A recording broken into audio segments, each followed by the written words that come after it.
نحمده ونصلي ونسلم على رسوله الكريم أما بعد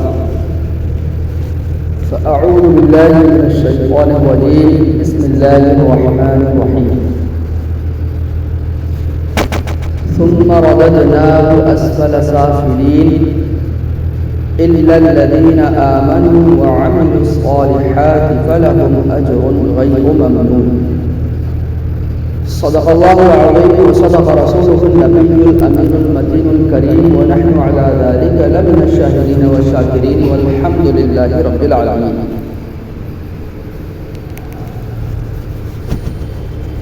آئیے ہم سب سے پہلے آقائے نامدار مدینے کے تاجدار شفیع روز شمار محمد عربی صلی اللہ علیہ وسلم کی بارگاہ بے پناہ درود و سلام پڑھیں بابا سے بلند اللہ محمد صلی اللہ علیہ وسلم نحن عباد محمد صلی اللہ علیہ وسلم. سرکار اعلیٰ حضرت فرماتے ہیں نعمت بانٹا جس سمت وہ ذیشان گیا، نعمت بانٹا جس سمت وہ ذیشان گیا، ساتھ ہی منشی رحمت کا قلمدان گیا. اور فرماتے ہیں انہیں جانا انہیں مانا نہ رکھا غیر سے کام، انہیں جانا انہیں مانا نہ رکھا غیر سے کام، للہ الحمد میں دنیا سے مسلمان گیا.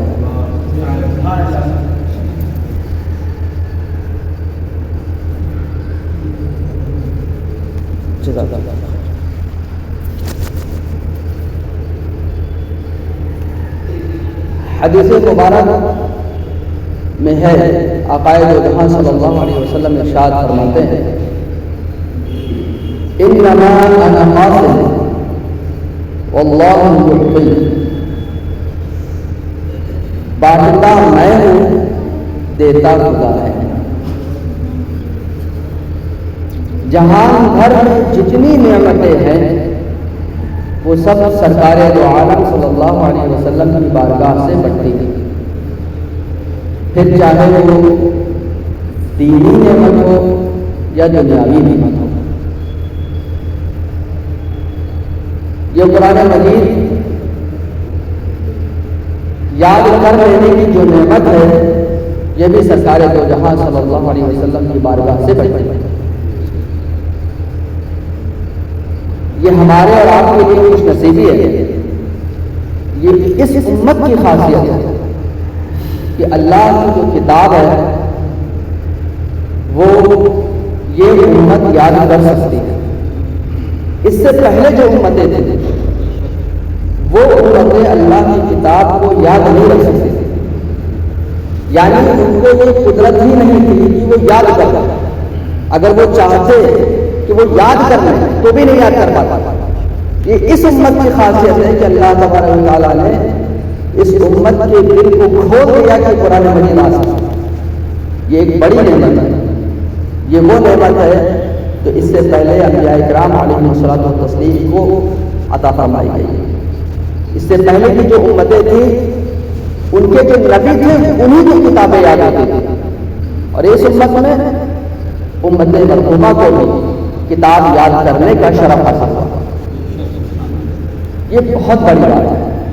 لیکن ہماری عادت یہ ہے کہ جب تک کہ ہمارے مزاج سے کوئی بات پڑھی نہ ہو تو پڑھی نہیں. یہ بہت بڑی بات ہے کہ آسمانی کتاب خدا کا کلام پچھلی امتوں میں صرف انبیاء کرام ہی یاد کر سکتے تھے. اس امت کو یہ اللہ تعالیٰ نے یہ نعمت عطا فرمائی کہ جو چاہے وہ یاد کر سکتا ہے. یہ بڑی نعمت ہے اور اس نعمت کی ہمیں قدر کرنی چاہیے. اللہ تبارک و تعالیٰ کے پیارے سچے رسول سرور دو عالم صلی اللہ علیہ وسلم ارشاد فرماتے ہیں کہ جو حافظ قرآن پر عمل کرتا ہے، یہ دھیان رکھیے گا، جو حافظ قرآن پر عمل کرتا ہے وہ اپنی 7 نسلوں کی ایسے لوگوں کی بخشش کرے گا جو جہنم میں جانا نہیں کرتا ہے، ایسے لوگوں کی کوشش کرے گا۔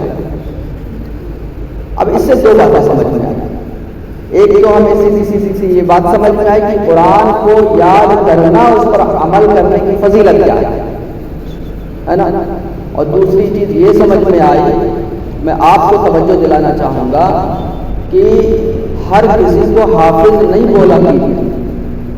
جس نے داڑھی رکھی 5 وقت نماز پڑھ لی حافظ ہی ہو گئے، جس نے نماز پڑھا دی وہ حافظ ہی ہو گئے۔ حافظ کا مطلب جس نے قرآن یاد کیا ہو، اور صحیح حافظ وہ ہوتا ہے جو اس پر عمل بھی کرتا ہو۔ ہمارے یہاں کیا ہے، جس کو دیکھو، جس کو چاہے حافظ جی، ملا جی، مولوی صاحب کہہ دیتے ہیں۔ یہ صرف یہی نہیں کہ اس میں توہین بھی ہے علم کی، بلکہ اس کا غلط اثر بھی جاتا ہے۔ جو لوگ حافظ نہیں ہیں، جو لوگ مولانا نہیں ہیں، جو لوگ قاری نہیں ہیں، آپ ان کو حافظ جی، قاری صاحب، مولوی صاحب کہتے ہیں، اور وہ ہے نہیں۔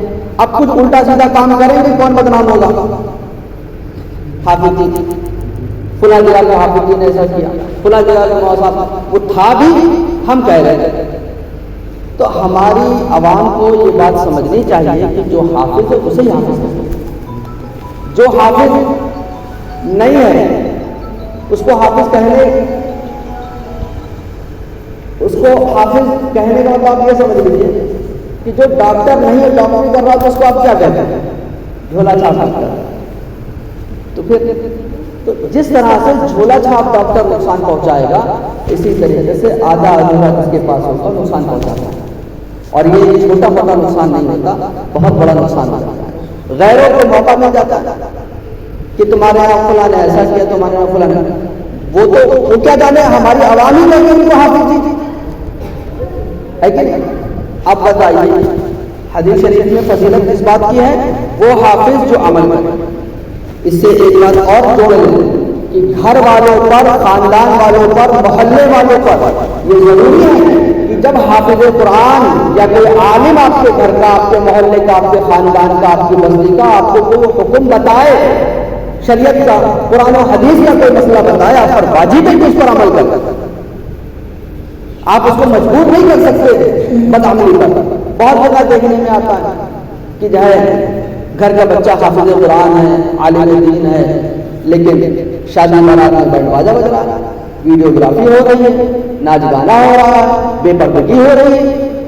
پھر آپ نے اس کو حافظ قرآن یا عالم دین بنایا ہی تو، اور جب بنایا تو اس کو وہ جتنا عمل کر سکتا ہے وہ کروائیے، اور جتنا وہ کر رہا ہے کرنے دیجیے، کروائیے۔ میں نے اس لیے بولا کہ جب حافظ دین، عالم دین جب وہ چھوٹا ہوتا ہے تو کسی کا بھانجا، کسی کا بھتیجا ہوتا ہے، اب چچا ماموں کہتے ہیں او اب ہمیں سمجھائیں گے، میری بیٹی مجھے سے کیا ہو، یہ نہیں۔ قرآن و حدیث کی بات کوئی پہنچائے، وہ بھتیجا ہو یا بھانجا ہو یا کوئی ہو، قرآن و حدیث کی بات ہمیں کوئی بھی پہنچائے گا، اس سراتوں پر ہے۔ کون بات؟ سراتوں پر۔ وہ کیسا بھی ہو، اگر کوئی ہمیں، جس نے زندگی میں کبھی نماز نہیں پڑھی، آپ جانتے ہیں ایک نمبر کا بے نمازی، ایک نمبر کا جواری شرابی، لیکن نماز کے اندر اگر آپ کو وہ یہ کہہ دے کہ نماز کا ٹائم ہو گیا پڑھ لو، تو کیا ہم اس پر ڈپٹ پڑیں گے؟ وہ کتنا بھی کیسا ہو، لیکن اس نے جو بات ہمیں بتائی وہ صحیح تھی، تو اس پر عمل کرنا چاہیے۔ پلٹ کے ہمیں یہ نہیں کہنا چاہیے او 900 سورے کھا کے چلی چلیے، وہ اس کا عمل ہے، اس کو ہم سدھار سکتے ہیں تو سدھاریں گے، لیکن اگر وہ ہمیں اچھی بات بتا رہا ہے تو پھر ہمیں اس پر عمل کرنا چاہیے۔ اسی طریقے سے آپ کی اس بستی میں، خاص کر جندورہ، اس بستی کو حافظ قرآن نصیب ہو گیا ہے، اس کو سپورٹ بھی کریں اور قرآن و حدیث پر عمل کرنے کا ایک ماحول بھی بنائیں۔ فائدہ حدیث شریف میں ہے کہ جس بستی سے عالم دین گزر جاتا ہے، اللہ تعالیٰ اس بستی سے عذاب اٹھاتا ہے۔ تو اگر آپ نے ایک بستی میں ایک عالم پیدا کر لیا، اللہ تعالیٰ کے عذاب سے محفوظ ہوتا ہے۔ جس قبرستان سے عالم گزر جاتا ہے، اس قبرستان سے عذاب اٹھا لیا جاتا ہے۔ جس قبرستان سے گزر جائے، ہمارے یہاں کسی کا انتقال ہوا، کسی عالم کو بلا دیا، اللہ تعالیٰ سے امید ہے کہ عذاب اٹھا لیا جاتا ہے۔ تو یہ کس کے لیے ہے؟ اس حافظ قرآن کے لیے جو باعمل ہے۔ قرآن و حدیث پر عمل کرتا ہے. تو جو عمل نہیں کرتا، پھر چاہے وہ حافظ لگاتا ہو، عالم لگاتا ہو، مفتی لگاتا ہو، کچھ لگاتا ہو، ہم اسے حافظ اور عالم نہیں کہیں گے. یہ ہماری ذمہ داری ہے. ہم حافظ و عالم اسے ہی کہیں گے جو اپنے علم پر عمل کرتا ہے، ورنہ ہمیں نہیں کہنا چاہیے. فائدہ یہ کہ کوئی اس کو دیکھ کر کے گمراہ نہیں ہوگا. دوسرا فائدہ، دوسرے اس کے عمل کو دیکھ کر اسلام کو بدنام نہیں ہوگا. بتائیے ایسا ہے کہ آج جس کو دیکھو منہ اٹھائے چلے آ رہے ہیں جو ہے ڈبیٹ کرنے کے لیے. مولویوں کو سیاست سے کیا لینا؟ مولویوں کو سیاست سے کیا لینا دینا؟ یہ جو ایک بات ہے جس میں آپ کو کنفیوژن ہو جاتا ہے. بہت سے لوگ کہتے ہیں کہ سیاست اسلام کا حصہ ہے. سمجھنے کی بات ہے، آج کی سیاست اسلام کا حصہ ہے. تو جو اسلام کا حصہ ہے تو یہ سیاست نہیں ہے. تو پھر اس سیاست میں آپ کسی مولوی کو کیوں اتاریں گے؟ یہ جو سیاست آج کل ہو رہی ہے یہ مولوی کا حصہ نہیں. وہ سیاست دوسری ہے، اس کو سمجھنے کے لیے پڑھنا پڑتا ہے. وہ سیاست کون سی ہے؟ یہ جو سیاست ہے جہاں جھوٹ، مکر، فریب، دجالی، دھوکہ کیا نہیں ہوتا ہے، وہاں پر رشوت بہت کچھ ہوتا ہے. یہ سیاست یہ مولویوں کا حق نہیں ہے، یہ مولویوں کا حصہ نہیں. مولویوں کو سیاست سے کیا مطلب؟ اب ہماری بہت بڑی عوام جب موا صاحب آ رہے ہیں موا صاحب ٹی وی کا کیا کام؟ جب ٹی وی نہیں تھا تب دن کا کام کیسے ہوگا؟ جب موبائل نہیں تھا تب بھی دن کا کام ہوتا تھا. اور میں سمجھتا ہوں کہ پہلے کے لوگوں کے دل اور دماغ زیادہ فکرے تھے آج کے مقابلے میں. جب ٹی وی نہیں تھا پہلے اگر آدمی گناہ کرتا تھا، ناچ دیکھنے جاتا تھا تو ڈرتا تھا، چھپاتا تھا.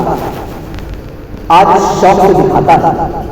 تو یہ نوبت کیسے پہنچی؟ یہ ہماری جو بے توجہی ہے مسجد و مدرسوں سے. اس لیے ایک بات بتا، یہ جو حکومت ہے یہاں جو یا کہاں کی اس کو مسلمانوں سے بتائیے آپ. نہیں وہ کیا وہ بھی تو مسلمان ہے، نام تھا اس سے لگتے نہیں. حکومت کو ایسے لوگوں سے جن کا نام تو عبداللہ ہے، عبد الرحمان ہے، لیکن داڑھی نہ رکھتے ہو، پینٹ شرٹ پہنتے ہو، کرتا پائجامہ نہ پہنتے ہو، ٹوپی نہ لگاتے ہو، نماز کی کوئی پابندی نہ کرتے ہو، پردے کی پابندی نہ کرتے ہو. حکومت کو اس سے کوئی دقت نہیں. حکومت کو دقت کن مسلمانوں سے؟ تو اسلام پر عمل کرتے. تو اب ہمیں ایک بات سمجھ میں آ گئی کہ وہ ٹارگٹ کس چیز سے؟ ان کو کیا پتا؟ ابھی ہم بتاتے ہیں کہ ان کو کیا نہیں پتا، کس چیز کو ٹارگٹ کر رہے ہیں؟ ان مسلمانوں کو جو اسلام پر عمل کرتے ہیں. تو اب ان کے ٹارگٹ کو اگر ہمیں فیل کرنا ہے تو ہمیں کیا کرنا ہے کہ ہمیں ایسا مسلمان بننا ہے جو اسلام پر عمل کرتا ہے. یہی ان کا جواب ہے. ہر بات کا جواب جملے بازی سے نہیں دیا جاتا، عمل سے دیا جاتا. ان کو ٹوپی سے ٹوپی بڑھا دو، داڑھی سے داڑیاں بڑھا دو، برقعے سے برقعے بڑھا دو. جس چیز سے رکھنے زیادہ کرتا ہوں دیکھو چپ چاپ بیٹھ جائے. تو حالانکہ جو میں نے آیت کریمہ پڑھی، اللہ تعالیٰ قرآن مجید میں ارشاد فرماتا ہے ثم رددناہ اسفل سافلین. اللہ تعالیٰ نے انسان کو پیدا فرمایا، پہلے نہیں تھا، پھر ہوا چھوٹا، پھر بڑا، پھر بڑا، پھر بڑا. لیکن چھوٹا تھا اور پھر جیسے جیسے جیسے بڑا ہوتا ہے تو خوب اچھا تندرست دماغ اور جسم سے ہو جاتا ہے. اور پھر اس کو اللہ تبارک و تعالیٰ لوٹا دیتا ہے بڑھاپے کی طرف، کمزور کی طرف. بچہ بھی کمزور ہوتا ہے، بوڑھا بھی کمزور ہوتا ہے.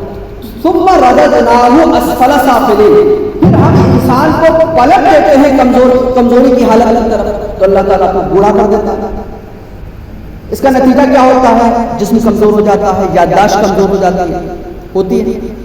اب ایک پوائنٹ نوٹ کیجیے، آگے اللہ تعالیٰ ارشاد فرما رہا الا الذین آمنوا وعملوا الصالحات.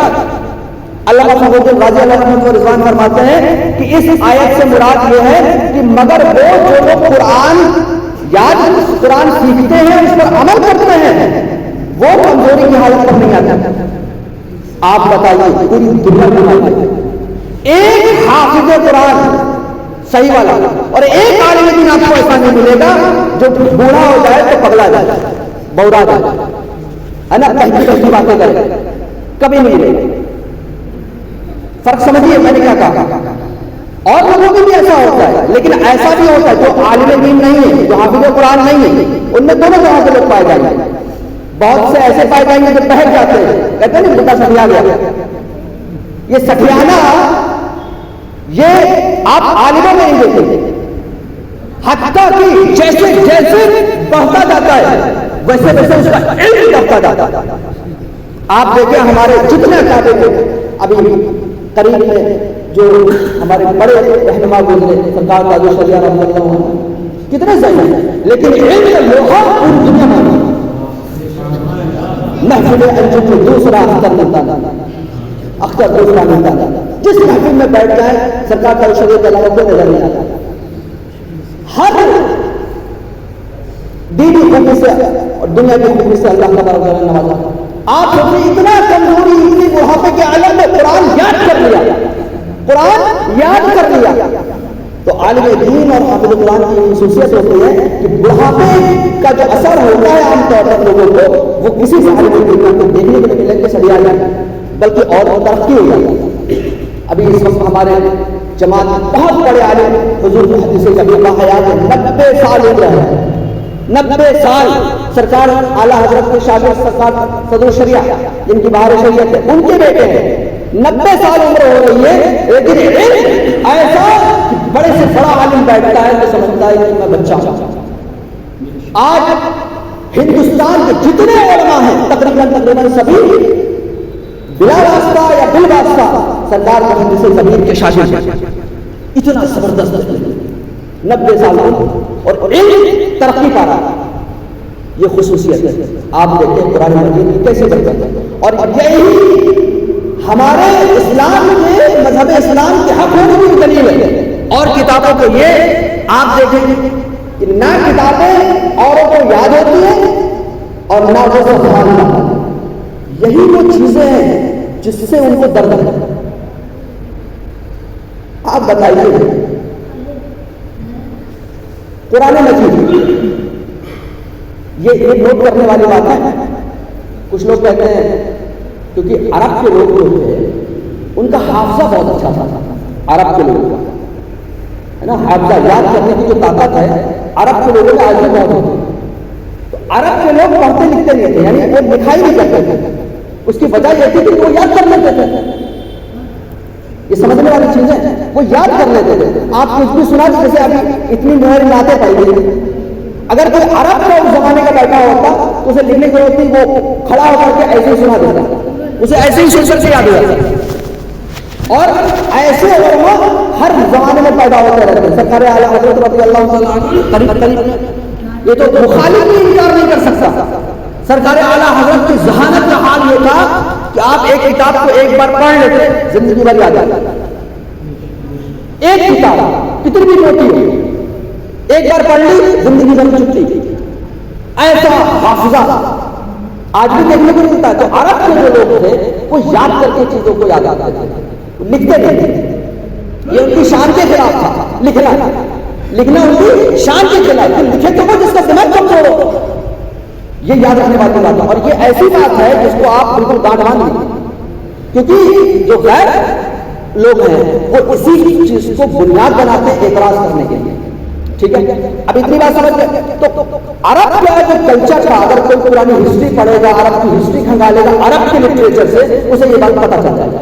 تو اب آگے بڑھتے ہیں۔ تو قرآن مجید جب نازل ہوا تو جتنے صحابہ کرام تھے وہ سب کا سب اہتمام کرتے تھے۔ قرآن مجید اتنا حافظہ مضبوط ہونے کے باوجود بھی خود نبی کریم صلی اللہ علیہ وسلم حضرت جبریل علیہ السلام کے ساتھ قرآن مجید کا دور کرتے تھے۔ ہر رمضان میں آپ دور فرماتے تھے۔ دور کا مطلب کیا ہوتا ہے کہ پورا قرآن مجید الحمد سے لے کر کے بالناس تک پڑھنا۔ نبی کریم صلی اللہ علیہ وسلم، حضرت جبریل، صحابہ کرام قرآن مجید یاد کرتے تھے۔ یہ قرآن مجید یاد کرنا یہ نبی صلی اللہ علیہ وسلم حضرت جبریل اور صحابہ کرام کی سنت ہے۔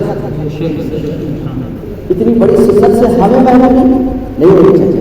اچھا ایک سوال آپ کے دماغ میں آئے گا، تو اب ہم کیا کریں؟ حافظ تو ہو نہیں سکتے، اب دنیا کے کاموں میں لگ گئے، بیوی بچے والے ہو گئے، کاروبار والے ہو گئے۔ اسلام نے کبھی بھی کسی کو خالی ہاتھ نہیں چھوڑا۔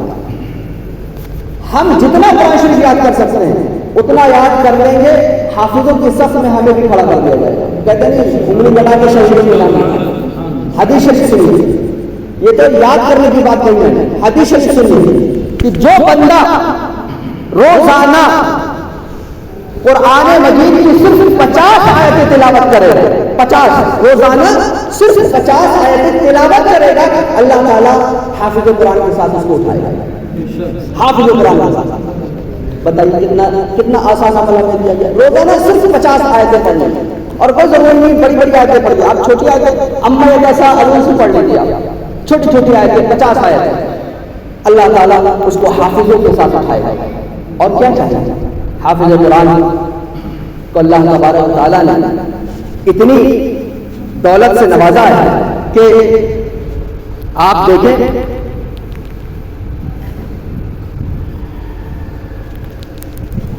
آپ کو یاد ہوگا یہ حدیث آپ نے بارہا سنی ہوگی کہ حافظ قرآن کے والد کو، حافظ قرآن کے والد کو ایسا تاج پہنایا جائے گا کہ اس کی روشنی میں یہ آج کا سورج بھی دھیما پڑتا ہے۔ ٹھیک ہے، اب آپ کے دل میں یہ آئے گا کہ ہمارا بچہ تو رہ گیا، ٹھیک ہے، اب حدیث سنیے، اللہ کے رسول صلی اللہ علیہ وسلم ارشاد فرماتے ہیں کہ قیامت کے دن جب لوگوں کا فیصلہ ہو چکا ہوگا تو اللہ تبارک و تعالی حافظ قرآن جن کو جتنا یاد ہے، وہ حافظ قرآن جن کو جتنا یاد ہے ان کو حکم دے گا اللہ تبارک و تعالیٰ کہ تم قرآن پڑھنا شروع کرو، قرآن پڑھنا شروع کرو۔ وہ جیسے جیسے قرآن پڑھتا جائے گا اس کے ماں باپ کا درجہ بلند ہوتا جائے گا، تو جتنی آیتیں اسے یاد ہوں گی اتنے درجے وہ بلند ہوتا جائے گا۔ تو اس سے ایک بات سمجھ میں آئی کہ جس کو پورا قرآن یاد ہے اس کے مرتبے ویسے بلند ہوں گے، جس کو تھوڑا یاد ہے اس کے مرتبے ویسے بلند ہوں گے، لیکن مرتبے دونوں کے بلند ہوں گے، کیونکہ قرآن مجید یاد کرنے کی جو فضیلت ہے وہ صرف یہ نہیں کہ پورا قرآن یاد کرے گا تو ہی ملے گی فضیلت ہے، جتنا قرآن وہ یاد کرے گا اتنی فضیلت ملے گی اسے۔ حافظ قرآن کا مطلب سمجھیے، قرآن جب ہم لوگ بولتے ہیں نا تو قرآن کا مطلب لیتے ہیں وہ پوری کتاب، ٹھیک ہے، لیکن جب حدیث میں قرآن بولا جاتا ہے تو مطلب ہوتا ہے قرآن کی آیتیں۔ تو جس کو جتنی آیتیں یاد ہیں، جس کو جتنی آیتیں یاد ہیں وہ اتنے درجے بلند ہوگا، اس کے والدین اتنے درجے بلند ہوں گے۔ مثال کے طور پر کوئی بھی کھڑا ہو جائے گا، اس کو 7 آیتیں یاد ہیں، اس کو سورہ فاتحہ یاد ہے، حافظ قرآن یعنی اسے 7 آیتیں یاد ہیں، اسے قیامت میں حکم ہوگا پڑھو، وہ 7 آیتیں پڑھے گا، 7 درجے اس کے ماں باپ کو بلند کیا جائے گا۔ آپ بتائیں یہ چھوٹی چھوٹی نعمتیں ہم کیوں چھوڑ دیں گے؟ اور قرآن مجید یاد کرنے کے بعد اسے یاد رکھنا واجب ہے۔ اگر کوئی قرآن یاد کرنے کے بعد بھول گیا تو اس کی سزا بھی بہت سخت ہے۔ اسی لیے جتنا آسانی سے یاد کر سکتے ہیں اتنا ہی یاد کرنا، جتنا آسانی سے، یہ نہیں کہ یاد کر لیا تو بھول گئے، اتنا ہی یاد کرنا ہے جتنا آپ یاد رکھ سکیں، نمازوں میں پڑھ سکیں، تو یہ فضیلت آپ کو بھی مل جائے گی۔ اب ایک اہم بات کی طرف ہم آپ کی توجہ دلائیں، آپ دیکھیں کہ عام طور سے ہمارے مسلمان یہ جو سوشل میڈیا ہے، نیوز چینلز ہیں، اخبار ہے، میڈیا ہے، ان کی خبروں ان کے جھانسوں میں آ جاتا ہے، اور مسلمان یہ ضروری ہو، ڈاکٹر ضروری ہو، انجینئر ضروری ہو، اور اسکول ضروری ہو، گورنمنٹ ضروری ہو، اور یہ ضروری۔ آپ بتائیے کاہے کے لیے، کس چیز کے؟ ایمانداری سے ہم بات کریں، مسجد کے اندر ہم لوگ، میں نے ابھی بتایا ان کو الرجی کس سے ہے؟ اسلام کی پہچان سے، تو اس کا تعلق اسکول کالج یونیورسٹی سے کیا؟ اصل میں بات یہ ہے کہ ہمارا جو آج کا طبقہ ہے وہ سارا دین اسلام سائنس کو سمجھ بیٹھا ہے.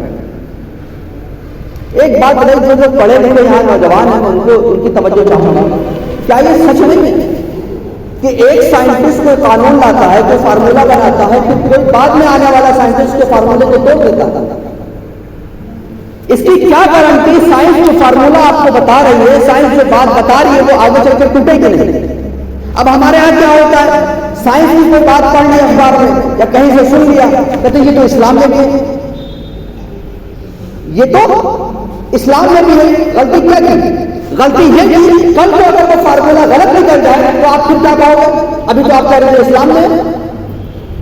تو ہمیں شریعت جتنا بتا دے اسی پر ایمان لانا ہے، خود اپنی طرف سے کچھ نہیں کرنا ہے. آپ دیکھیں صحابہ کرام نے سوال کیا، یسألونک عن الأہلہ، اے نبی یہ تم سے چاند کے گھٹنے بڑھنے کے بارے میں پوچھتے ہیں. چاند کبھی کم ہو جاتا ہے، کبھی موٹا ہو جاتا ہے، کبھی چھپ جاتا ہے، ایسا کیوں ہوتا ہے؟ سوال دیکھ رہے ہیں، قرآن کا سوال ہے، قرآن ہے یہ. تو اب جواب کیا دیا جائے گا؟ اللہ تبارک و تعالیٰ نے تو پوری دنیا بنائی ہے، ایسے ہی تو عقیدہ ہے ہمارا، کوئی شک نہیں. تو جب اللہ تبارک و تعالیٰ نے اس دنیا کو بنایا ہے، اب سوال بھی ہو رہا ہے کہ چاند گھٹتا بڑھتا کیوں ہے، تو جواب آنا چاہیے نا. تو جواب کیا ہے؟ قل ہی مواقیت للناس والحج. اے محبوب آپ ان کو فرمائیے کہ یہ چاند کا گھٹنا بڑھنا جس کے بارے میں تم سوال کر رہے ہو یہ تمہارے کام کا نہیں ہے. تم اپنے مقصد پر دھیان دو، اور مقصد چاند کا یہ ہے کہ تمہارے لیے وقت مقرر ہو اور حج کے دن مقرر ہو. قل ہی مواقیت للناس، لوگوں کے لیے وقت مقرر کرنے میں آسانی ہو، والحج، اور حج کا دن مقرر کرنے میں ہو. اور تو اپنے مقصد پر دھیان دو. اب چاند گھٹ بڑھ کیوں رہا ہے؟ اگر ایسے آپ جائیں گے تو پھر بچے ہی کیا؟ آپ دیکھیں، میں آخری بات کہہ کر کے گزر جاؤں گا. لوگ کہتے ہیں کہ سائنس ضروری ہے، انگلش ضروری ہے، کمپیوٹر ضروری ہے. ایک بات بتائیے، کسی سے کوئی غیر مسلم بھی آپ سے کہنا اس کی سائنس یہ، سائنس وہ، سائنس یہ، بدل زمانہ بدل گیا، کچھ بھی. ایک سوال، ایجوکیشن، پڑھائی لکھائی، تعلیم کیوں کی جاتی ہے؟ کیوں پڑھیں؟ چاہے وہ کچھ بھی ہو، دینی تعلیم کو تو سائڈ میں رکھتے ہیں، انجینئر، ڈاکٹر، جو کچھ بھی ہو، کیوں کا جواب دیں مجھے پتہ چل جائے گا آپ کو. ہم ڈاکٹر بنے، ہمارے بچے ڈاکٹر بنے، کیوں؟ انجینئر بنے، کیوں؟ فائدہ کیا؟ ہمارے ڈاکٹر انگلش اچھی بولے، کیوں؟ ہمارے بچے انگلش اچھی بولے، ہمارے بچے اسکول کالج جائیں، کیوں؟ ہمارے بچے کمپیوٹر میں ماہر ہیں، کیوں؟ بتائیے. تو پڑھا لکھا آدمی یہی کہے گا کیونکہ پڑھائی سے انسان بنتا. پڑھا لکھا آدمی کیا کہے گا؟ کیونکہ پڑھائی انسان کو انسان بناتا. اور غیر پڑھا لکھا آدمی یہ کہے گا کہ آپ جو ہے دولت کماتے ہیں. اور بیچ کا جو آدمی کہے گا کہ ڈاکٹر اس لیے بننا ہے کہ ہمیں سیوا کرنا ہے. بتائیے اس کے علاوہ کیا جواب دیں گے آپ؟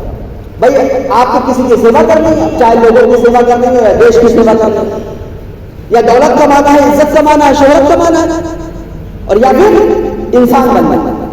آپ بتائیے اس پورے جہان میں قرآن اور حدیث کے طرف کون سی کتاب پائی جاتی جو انسان کو انسان بناتا؟ کون سی کتاب ہے؟ ایک کلام خدا. کلام خدا کے علاوہ کوئی دلیل کیا ہے؟ بھئی آپ نے دعویٰ تو کر دیا، دلیل بتائیے. میں نے آپ کو شروع میں توجہ دلائی تھی اسی بات کی طرف کہ آپ ہم جس کو داڑھی رکھ لی حافظ جی ہو گئے، کسی نے نماز پڑھا دی مولانا صاحب ہو گئے، امام صاحب ہو گئے. بھئی نماز کسی کو آتی ہے پڑھا لے گا، وہ امام صاحب پڑھائے گا اتنی دیر کے لیے.